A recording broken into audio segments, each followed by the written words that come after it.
জিন্দাবাদ সদৌ অসম নিৰ্মাণ শ্ৰমিক ইউনিয়ন জিন্দাবাদ CITU জিন্দাবাদ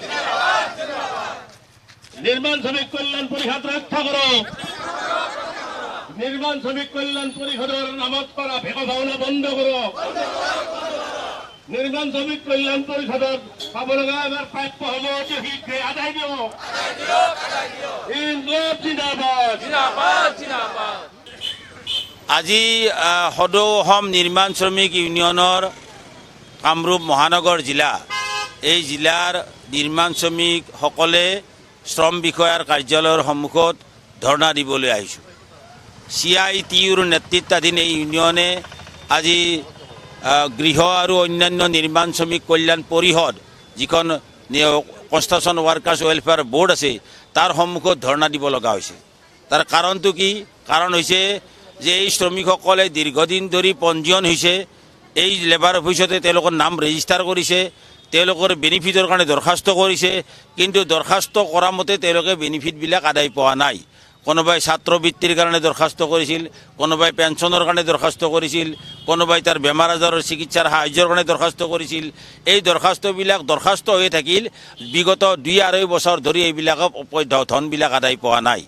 ধন কিন্তু আছে, বৰ্ডৰ আজি প্ৰায় 2300 কোটিতকৈও অধিক টকা জমা আছে। এই টকাৰ পৰা মাত্ৰ 600 নে 700 কোটি টকাহে নিৰ্মাণ শ্ৰমিকৰ কল্যাণৰ কাৰণে এতিয়ালৈকে খৰচ হৈছে, বাকী টকাবিলাক জমাই আছে।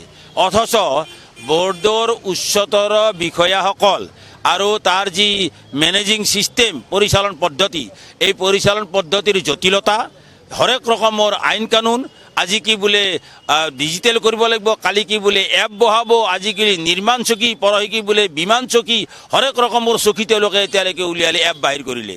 অথচ সাধাৰণ নিৰ্মাণ শ্ৰমিক এজন যি দিন হাজিৰা কৰি জীৱন নিৰ্বাহ কৰে, যাৰ খোৱাৰ কাৰণে ৰাতিপুৱাৰ পৰা আবেলিলৈকে সি চাইকেল মাৰি মাৰি সেই চিকিৎসা কৰি থাকে, তাৰ কাম কৰি থাকে, সেই শ্ৰমিকজনে এইবিলাক অত্যাধুনিক যন্ত্ৰ পাতিৰ লগত তাৰ কোনো সম্পৰ্কই নাই, বেছিভাগৰে সম্পৰ্ক নাই।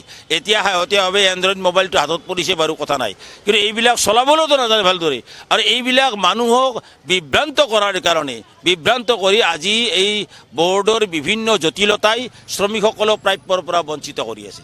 মূল কথাটো হ'ল বৰ্ডখনৰ পৰিচালন পদ্ধতিত যথেষ্ট আহোৱা হৈছে, এই জটিলতা সৃষ্টি হৈছে, যাতে সাধাৰণ নিৰ্মাণ শ্ৰমিকে ইয়াৰ পৰা আঁতৰি যায়, তাৰ এটা গভীৰ ষড়যন্ত্ৰ চলা যেন আমাৰ অনুমান হৈছে। কিয়নো যদিহে শ্ৰমিকৰ কল্যাণৰ কাৰণে এইবিলাক ধন ব্যয় কৰাৰ প্ৰয়োজন আছিল, তেতিয়াহ'লে শ্ৰমিকে কল্যাণৰ ধন কিয় পোৱা নাই? পাব লাগিছিল। এক হ'ল সেইটো কথা। দ্বিতীয় কথাটো হ'ল যি ধৰণেৰে নতুন পদ্ধতি আপুনি প্ৰয়োগ নকৰক কিয়, আধুনিক যন্ত্ৰপাতি, আধুনিক ব্যৱস্থা, তথ্য প্ৰযুক্তিৰ ব্যৱহাৰ নকৰক কিয়, এই তথ্য প্ৰযুক্তি যাৰ কাৰণে কৰিছে তেওঁলোকতো বুজি পাব লাগিব। যাৰ কাৰণে কৰিছে আপুনি তেওঁলোকেতো বুজি পাব লাগিব। তেওঁলোকে বুজি নোপোৱা ধৰণৰ কিবা এটা কাম কৰিব আৰু শ্ৰমিকসকলে প্ৰাপ্যৰ পৰা বঞ্চিত হ'ব, এনেকুৱা কথাটো হ'ব নোৱাৰে। এজন দিন হাজিৰা কৰা শ্ৰমিক, তাৰ কাৰণে এইবিলাক সময় ক'ত থাকে? গতিকে মাহৰ পাছত মাহ তেওঁলোকে বেংকত পইচা জমা দিবলৈ ঘূৰি আহিব লাগে। বেংকত 20 টকাকৈ জমা দিব লাগে, এবছৰত 240 টকা জমা দিব লাগে। এতিয়া সেই 240 টকা জমা দিয়াৰ নামত তেওঁ 4 দিন দিন হাজিৰা ক্ষতি কৰিব লগা হয়। আমি এইবিলাক সহজ কৰাৰ কথা কৈছিলোঁ, যে এইবিলাক সহজ কৰক, যাতে তাৎক্ষণিকভাৱে জমা দিয়াৰ এটা ব্যৱস্থা হয়, শ্ৰমিকজনে যাতে ক'তো হাৰাছমেণ্ট হ'ব লগা নহয়। গতিকে নিৰ্মাণ শ্ৰমিকৰ কল্যাণৰ ব্যৱস্থা, কল্যাণ আইনখন নিৰ্মাণ শ্ৰমিকৰ কল্যাণৰ কাৰণে সঠিকভাৱে এতিয়ালৈকে প্ৰয়োগ কৰিব পৰা নাই, প্ৰযোজ্য কৰিব পৰা নাই। তাৰে প্ৰতিবাদ জনাই তাক সঠিকভাৱে ৰূপায়ণ কৰাৰ দাবী জনাই আজি সদৌ অসম নিৰ্মাণ শ্ৰমিক ইউনিয়ন CITUৰ নেতৃত্বত এই ধৰ্ণা কাৰ্যসূচী ৰূপায়িত হ'ব। ধন্যবাদ। আৰু এই নিৰ্মাণ শ্ৰমিক ইউনিয়নে নিৰ্মাণ শ্ৰমিক কল্যাণ পৰিষদৰ এটা সন্মানীয় সদস্য। এই অনুসৰি আজি আমাৰ অসমত বহু আন্দোলন সংগ্ৰাম কৰাৰ পিছত মিস্ত্ৰী জগালী বা আমাৰ শ্ৰমিকসকলে আজি নিৰ্মাণ শ্ৰমিক কল্যাণ পৰিষদ হৈছে। আৰু এই কল্যাণ পৰিষদৰ নিয়ম মতে অসমৰ নিৰ্মাণ শ্ৰমিকসকলক মৃত্যুৰ সাহায্য, এক্সিডেণ্ট হ'লে তেওঁলোকৰ চিকিৎসাৰ কৰা, ঠিক একেধৰণে তেওঁলোকৰ পেঞ্চনৰ ব্যৱস্থা, ল'ৰা ছোৱালী শিক্ষাৰ ব্যৱস্থা এই ধৰণৰ প্ৰদান কৰিব লাগে এই under building and under construction worker welfare actor আধাৰত। আৰু অসমৰ প্ৰায় কেইবা শ কোটি টকা আজি আমাৰ নিৰ্মাণ শ্ৰমিক কল্যাণ পৰিষদে কালেকশ্যন কৰিছে, এই বৰ্ড গঠন কৰিছে, আৰু এই বৰ্ডৰ মাধ্যমত আজি কোটি কোটি টকা এটা জমা হৈছে। কিন্তু অসমৰ নিৰ্মাণ ক্ষেত্ৰত কাম কৰা শ্ৰমিকসকলে প্ৰকৃতাৰ্থত যি ধৰণে আজি তেওঁলোকে এই ধৰণৰ সুৰক্ষামূলক সাহায্যবিলাক আইনী সাহায্যবিলাক পাব লাগে, এইবিলাক নাপায়। একেধৰণে তেওঁলোকে পঞ্জীয়ন কৰাৰ সমস্যাৰ সৃষ্টি হৈছে। তেওঁলোকৰ নামবিলাক ইয়াতে পঞ্জীয়ন কৰিব লাগে, কিন্তু আজি আমাৰ অসম চৰকাৰৰ শ্ৰম বিভাগৰ দুৰ্বলতাৰ কাৰণে, সামগ্ৰিকভাৱে বিজেপি চৰকাৰৰ দুৰ্বলতাৰ কাৰণে আজি নতুনকৈ নিৰ্মাণ শ্ৰমিকৰ পঞ্জীয়নেই বন্ধ কৰি ৰাখিছে। প্ৰায় এবছৰ ধৰি নিৰ্মাণ শ্ৰমিকসকলে এই কাৰ্যালয়ত আহি পঞ্জীয়ন কৰিব পৰা নাই। তেওঁলোকে কৈ আছে ভব্য অফিচাৰবিলাকে যে আমাৰ অনলাইন পদ্ধতিটো চালু কৰিব লাগিব, আৰু এতিয়া শেহতীয়াভাৱে মাননীয় মুখ্যমন্ত্ৰীৰ অপেক্ষাত ৰৈ আছে যে কোনদিনা আমাৰ চালু হ'ব। অৰ্থাৎ হাজাৰ হাজাৰ নিৰ্মাণ শ্ৰমিকে বেমাৰ হৈ মৰি আছে, হাজাৰ হাজাৰ নিৰ্মাণ শ্ৰমিকৰ ল'ৰা ছোৱালী শিক্ষা পাব লাগে, সাহায্য পাব লাগে, এইবিলাকৰ পৰা তেওঁলোকে বঞ্চিত কৰি ৰাখিছে। শ কোটি টকা থকাৰ পিছতো এজন মিস্ত্ৰীয়ে দৰখাস্ত কৰাৰ পিছত কিয় তেওঁলোকে প্ৰায় 2 বছৰ ধৰি সাহায্য পোৱাৰ কাৰণে অপেক্ষা কৰিব লাগে। মৰি গ'ল তেওঁলোকৰ মানে মিস্ত্ৰী, তেওঁলোকৰ পৰিয়ালে প্ৰায় 3 বছৰ 4 বছৰ ধৰি এটা দৰখাস্ত কৰি ৰখি আছে, হাই কপাল কৰি আছে, তেওঁলোকে পইচা পোৱা নাই।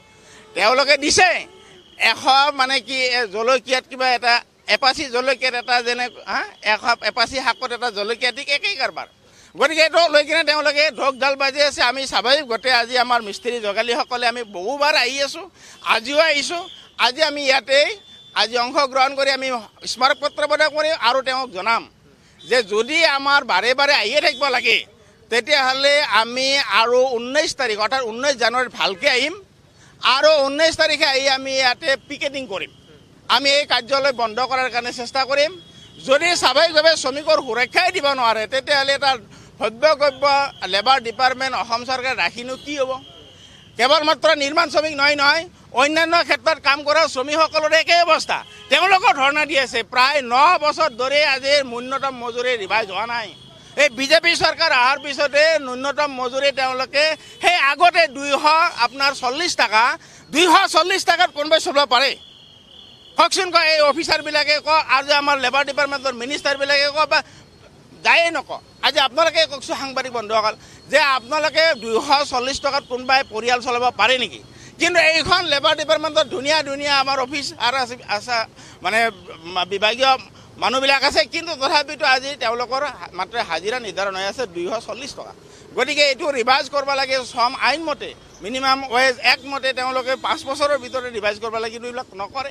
গতিকে আমি এই কথাটোও দাবী কৰিছোঁ যে শ্ৰমিকৰ মজুৰি নিৰ্ধাৰণ হ'ব লাগে অতি শীঘ্ৰে, আৰু আজিৰ তাৰিখত আজি শ্ৰমিকৰ অত্যন্ত কমেও 24,000 টকা মাহে নিৰ্ধাৰণ হ'ব লাগে। তো এইটো লৈও আমি এই বিভাগত আমি দাবী উত্থাপন কৰি আছোঁ, আৰু আজিৰ পিছতেই আমি তেওঁলোকক চাম। আশা কৰিছোঁ অসম চৰকাৰে বা লেবাৰ ডিপাৰ্টমেণ্টে আমাৰ এই কামখিনি কৰিব। যিকোনো খবৰৰ বাবে যোগাযোগ কৰক 7099017330 লগতে 7099017110 নম্বৰত।